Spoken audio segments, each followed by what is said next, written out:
Hi, I'm Marian from Sweetopia.net. Today I'm going to be showing you how to fill a piping bag with royal icing, and I'll be talking about cookie decorating tools like couplers, different kinds of piping bags, and my favorite piping tips.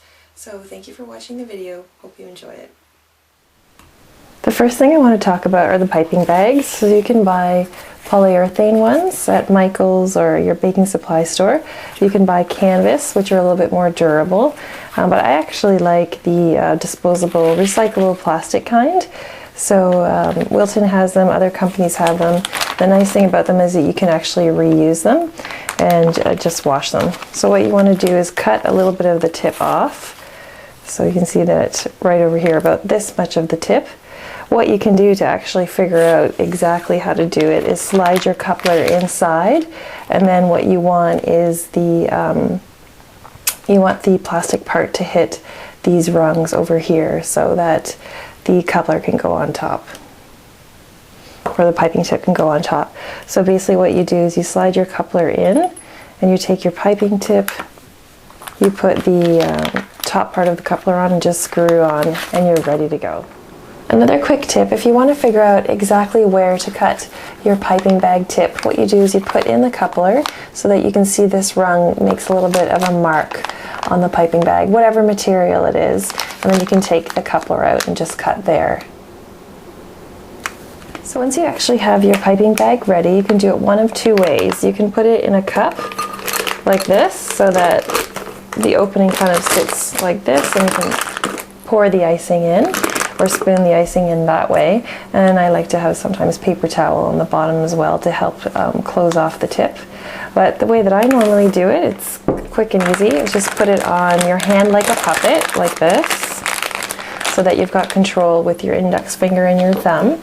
You take your icing with a spoon and just spoon it in, and then hold on to the spoon with your index finger and thumb again, and just keep on filling it. I actually don't like to fill them too full because I find that the piping tip is almost like a pen. If you've got a fat pen, it's harder to decorate or harder to write.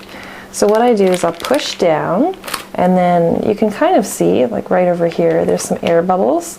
So what I do is actually massage upwards a little bit towards the opening of the bag and massage the bubbles out as much as I can, and then push down again. And then I'm actually going to twist, and you could actually start decorating now, but I actually like to put these little twist ties. These are especially for the piping bags, but you can use elastic bands, you can use hair elastics that have never been used with hair. And the reason why I do this is because at school where I teach, I often found that beginning decorators would forget about the top of the bag, and then the icing would come out. And I got used to them too, I like them. And the other thing is that if you put your piping bag down for a little while, if you don't have a twist tie on the top, the air kind of gets in and the icing crusts over. So when you go pick it up again, sometimes those little crusties, as I call them, will fall onto your cookie. So there you go, your piping bag is ready to go. Okay, for couplers, I have two kinds here. I have this one is a Tico and this one is Wilton. You see they're a little bit different. They can be interchangeable. For example, you could use this screw top with this one and vice versa.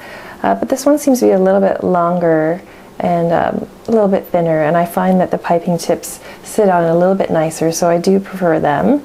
And another nice feature is that if you're washing them, you've got them floating in the sink, you can easily get the Atico ones, because these ones, the Wiltons, sink, so I can show you, and the Atico ones actually float. Okay, these are three different brands of piping tips. This is PME, this is Atico, and this one is Wilton. And they all are about the same in terms of openings. They're just over 1 millimeter, although Atico is slightly bigger with closer to 2 millimeters. But I do like the PME better. It's a little bit longer and thinner, and I find that the icing flows out of it nicer. And also I find that it tarnishes less, so over time they'll get a little bit dark, and especially the insides can actually get rusty, and I find that the Atico doesn't, or excuse me, the PME does not. Another option, it's not my favorite because I actually don't know what it is. I don't like filling these with icing. I prefer the piping bag. But as an option, just to show you, there are squeeze bottles that you can fill with icing, and you can change the tips and use them to decorate. I like these ones from Michaels for chocolate when I'm doing melted chocolate. So there's another option. And the last tip I'd like to share has to do with storing the piping tips. This is actually a beading container. It's perfect for the size of the piping tips, and you can label each compartment with the size of tip that you've got. So I hope you have enjoyed this video. Thank you for watching.